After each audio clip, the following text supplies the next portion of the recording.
Hey guys. Sean G back with another video. Happy Saturday, guys. Thanks for tuning into another one of my videos. I really appreciate you guys.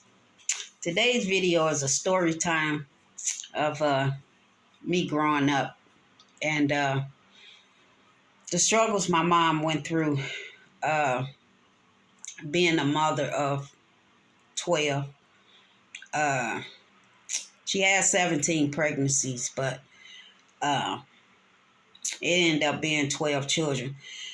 Uh, I touched base on this earlier on when I started YouTube about my siblings, guys. So I won't get too much into that, guys. I want to really touch base on uh, how it was for me growing up around my mom.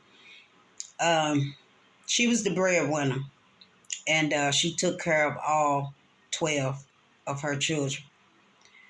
Um, Fathers being in and out, but for the most part, she was the breadwinner and also the head of the household. But I used to watch my mom throughout my childhood, and I didn't understand until I got older. How could she have done so much with 12 children and still on up until God called her home? She was not only taking care of us until, well, us meaning the last three of my mom's children, uh, which will be myself, my little sister, and my little brother. That was the last to leave home. And then there were the grandbabies, so which will be my nieces and nephews. But I watched her throughout life on not only what she said or was saying, but what she was doing as well. My mom uh, took us to church often. I think like 3 to 5 times out of the week. It was always something going on in the church. And for me not to get pinched, if you have those old school moms or grandmoms, guys, leave it down in the comment section and let me know. Those old school moms and grandmoms didn't play, especially when you were in church and you call yourself meddling with somebody, or you supposed to be quiet while the preacher is preaching or whatever. And they just come over and they, before you know it, they done pinched you already because they done grab just a little bit. It don't even take that much of your skin. And they'll pinch it and they'll turn it. Boy, you talking about some burning and wanting to holler at the same time. But it was teaching me something along the way. It's just some things you just don't do. So I got to learn a lot earlier on. More so, I think my approach was by looking and listening, other than uh, words spoken. And I think that's how I became the type of person that uh, I believe God intended for me to be. I'm not going to be like everybody else. I don't expect to be like everybody else, even though I was trying to emulate some of the things that I saw my mom do, but I would get in trouble for it because she would always say, do as I say and not as I do. Dare you to say something back. She was just that type of mother, guys. I miss her and I love her. May she rest in peace. But I believe a lot of my mom, uh, I instilled a lot from her uh, just by being in close connection with my mom. Um, lot of people say that I favor my mom, but I also favor my siblings as well, guys. But again, I was told several things along the way that I felt because I was emulating my mom that it rubbed off on me. And I guess without me paying it attention, I guess I was trying to become another one of her. But there was no one like my mom at all. She's one of a kind, guys. She's loving but strict. Uh, she disciplined the way that she saw fit. Uh, wasn't no talking back in them days, because if you did, you got your lip busted or whatever the case may be. I would never call it abuse, because our way of being disciplined is not uh, the way that the world uh, disciplined their children in this day and time. It was just, I believe it was my mom taking what she have learned and did what she could do with it at the time that she had to do it with. Um, my mom actually was born in 1935, guys. Um, she has a birthday coming up, October the 16th. And if I'm not mistaken, she'll be turning 87. Uh, but I'm quite sure she's celebrating up there in heaven and enjoying her internal life up there, guys. So I'm trying to get back on track, guys. My mind just got so much that it wants to put out because I don't really talk about my childhood or my upbringing uh, that much, because I was too busy trying to help other people in areas where uh, I thought they needed help.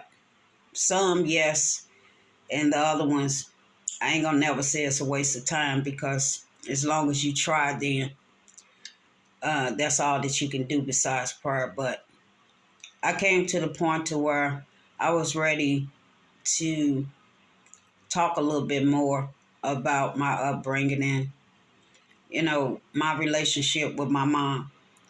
I wish that it would have been more, meaning that it was so many in the family, and my mom didn't pick and choose. Everybody was treated the same. And if she ever caught us being ugly toward each other, we got our asses whooped. Excuse me, guys, for my French, but we got dealt with because my mama didn't play that. We were to get along, find a way to get along. She didn't play that, guys, and that was another form of discipline because it was teaching me along the way how to treat people. And you are the ones that set the stage to how people treat you.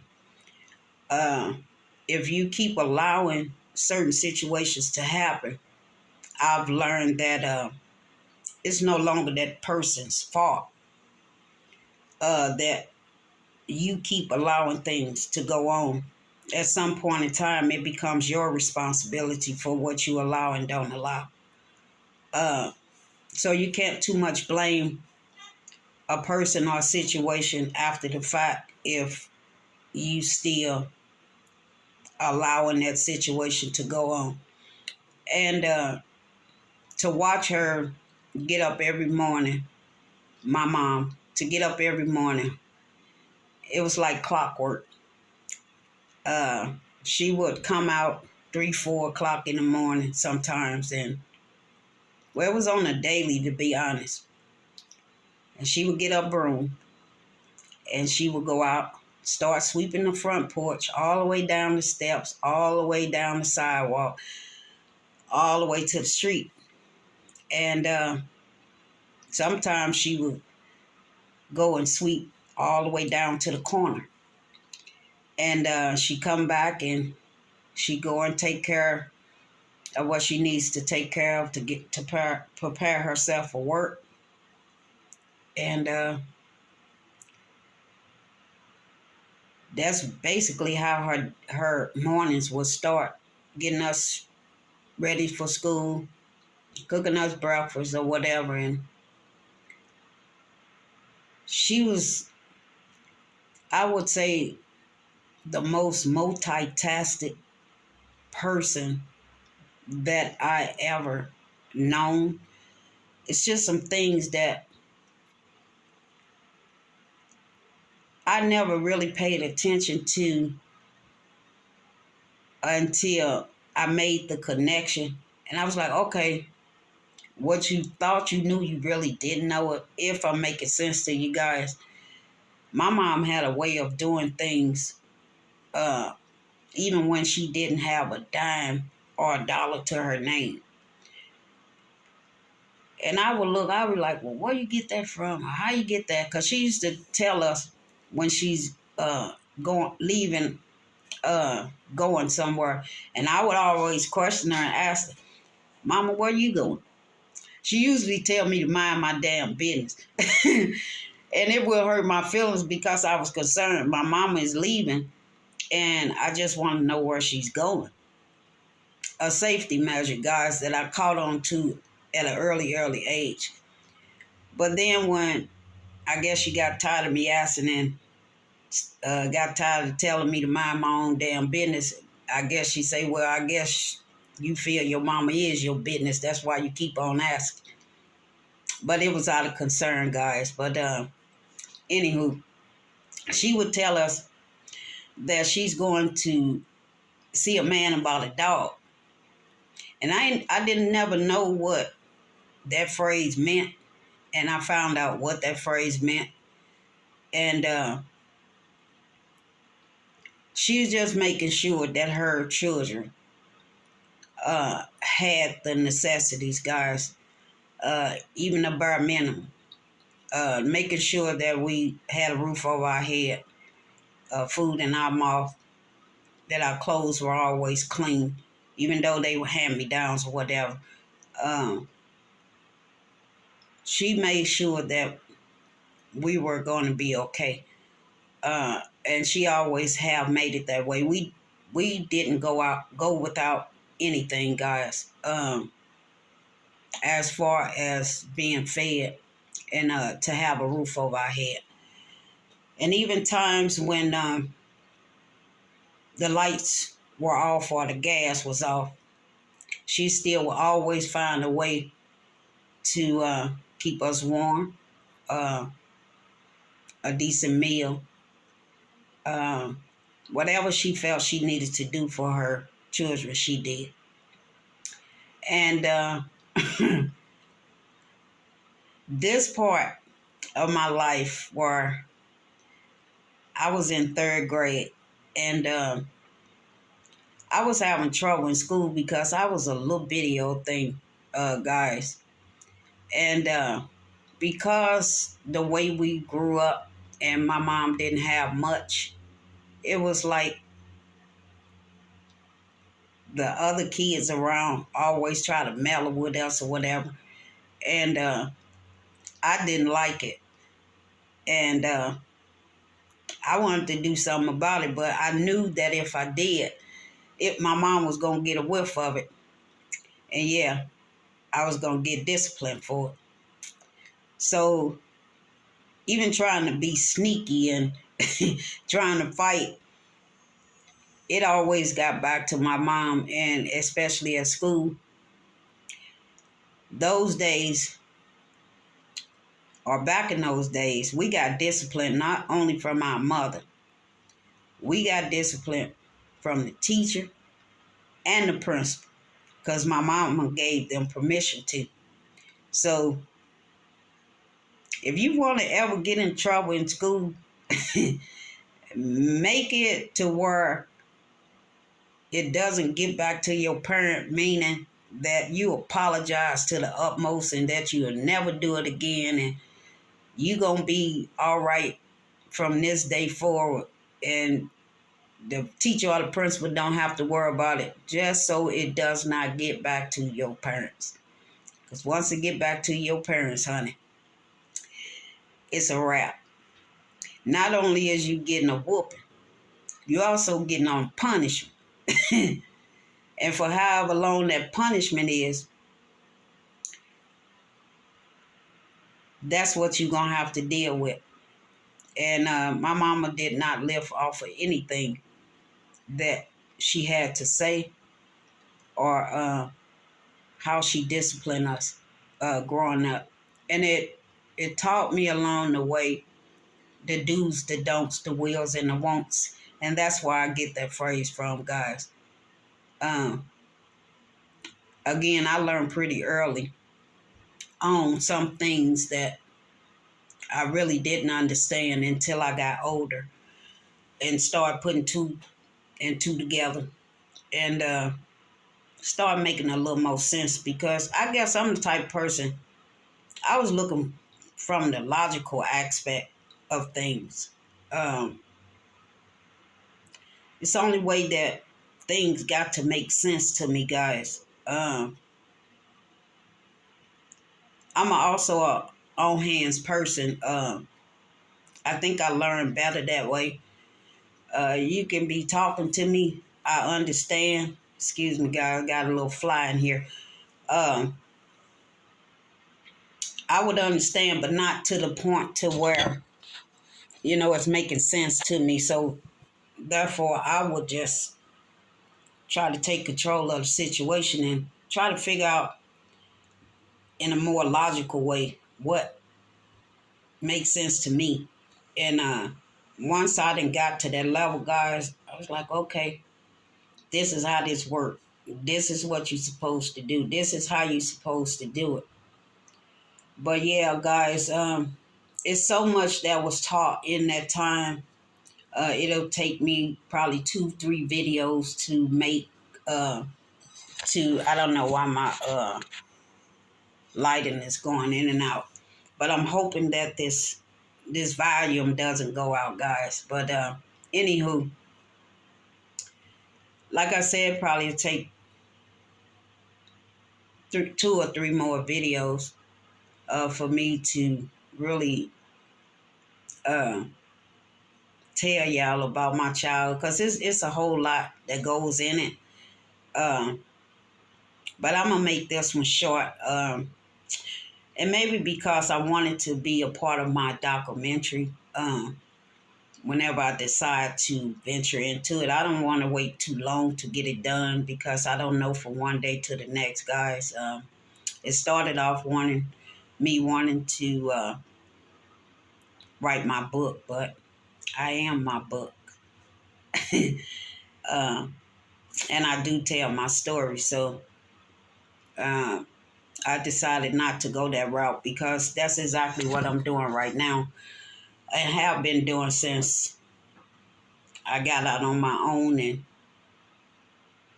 got around other people and got into other conversations, and that's why I was making the connection. So everybody ain't able to get no book or buy no book. And you probably won't get everything that you need out of that book either, because sometimes people attention go elsewhere, and they don't get back to it. But my mom taught me what it truly meant to put on a coat. And for you guys that doesn't know what that phrase means, uh, it's to put on tough skin. Um, I am real sensitive, guys. Uh, you wouldn't really know that if I didn't say it. But yeah, I have that sensitive side, and it's because I care, and I know I have feelings, and I don't mind expressing my feelings.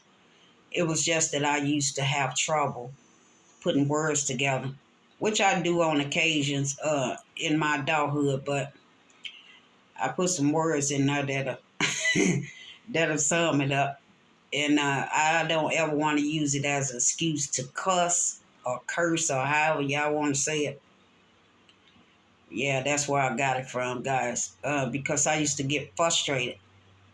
Uh, because I really couldn't pronounce words the way that I needed to, and people will ask, "What you say?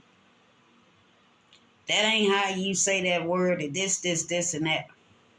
And my attitude is, this is my mouth, and this is my tongue, and this is my voice. And however it is that I'm gonna use it, I'm gonna use it. And people think I'll be getting smart or trying to intimidate somebody. That don't have anything to do with it. Because at first, if they were minding their business, they wouldn't be tripping off how I pronounce my words. And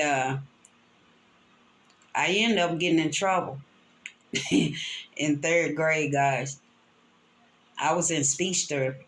I had to leave my third grade classroom and go in uh, another classroom for speech therapy.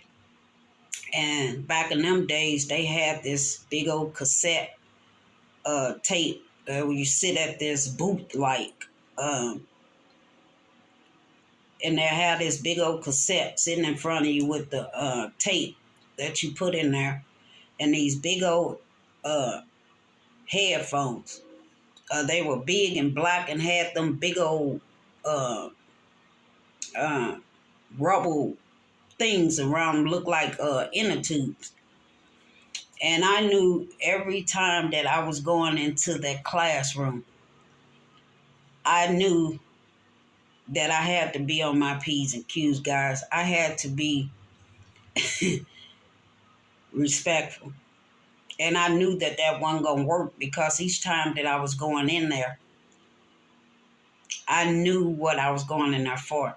And I didn't like it. I still live to this day, guys. I don't like people telling me what to do.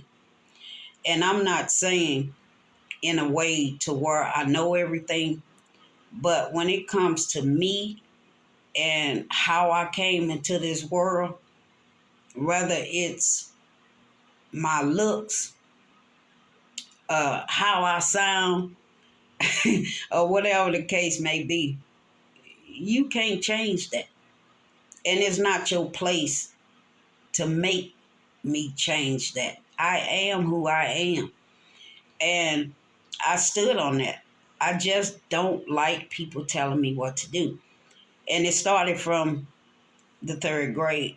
Um, like I say, I was in speech therapy. And I did not want to go in this day, but I knew I had to. Um, so I had a teacher, not my skin tone, guys. And she wore these little cat glasses. And it was other students in there too, guys, but it seemed like I was the only one getting picked on. Seemed like, because I was a little video thing, and I just wasn't feeling it that day, and I went on in there anyway because I didn't have a choice, or either go sit in the principal office, and that wasn't gonna happen. Then my mom would be called up to the school, so I did what I could to keep my composure. And she ended up, the teacher ended up saying something to me that really just caused the uproar. I was there minding my business. I have listened to her instructions, as I always do every time I come in that class. And I guess because I didn't have my earplugs, I mean not earplugs, earphones, headphones on the way that she thought I should have them on, probably because they was hearing it uh, outside of the headphones. So she came over there and she kind of just, adjusted them on my head. And I just turned and I looked back at her. I'm like, what the fuck you doing? But the words didn't come out my mouth. It was the thought. Yes, Lord. Yes, guys. I was finna say Lord. Lord don't like that. But I'm going to tell the story anyway, guys. I learned to cuss very, very early. And I learned to put cussing words together. And I use them frequently, guys, as a way of people getting off of my back. Uh, so after she adjusted them and I turned around and I looked at her, didn't speak those words. She turned around and went on about her business. I turned around, act like I was listening along to the cassette tape, teaching me, or supposedly teaching me how to sound out words. And after sounding out letters, and after sounding out the letter, then there was a word for that letter. And again, guys, just because I don't speak the way that you think I should speak does not make my language any different than another English person. I mean, well, a person that speaks English. You'll get it one way or the other. Uh, Again, guys, I just don't like when people trying to change something that I don't feel that need to be changed when it comes to me. Uh, I'm up to suggestions of if something that needs to be changed in a way to better me as far as my growth or something of that nature. But to change something that I came in here with, uh, I didn't think it was fair and I didn't like it. And I just still to this day look back at it and be like, you ain't finna try to tell me how to talk or speak for that matter. So she came over that final time and she tapped me on my shoulder. And I turned around and I looked at her. And she said, you could take the headsets off. Uh, and she asked me to pronounce a word. And at that point, I thought she was just being funny. And I looked at her and she asked me to pronounce a certain word. And before I knew it, guys, this is my right hand to God. Before I knew it, I cussed that teacher out and told her, fuck her. You say it. And she, I'm calling your mother. I told her I don't give a fuck, call her. You keep coming over here messing with me. And from that point, guys, I can remember it clear as day. From that moment, my speech therapy teacher or whatever you want to call it,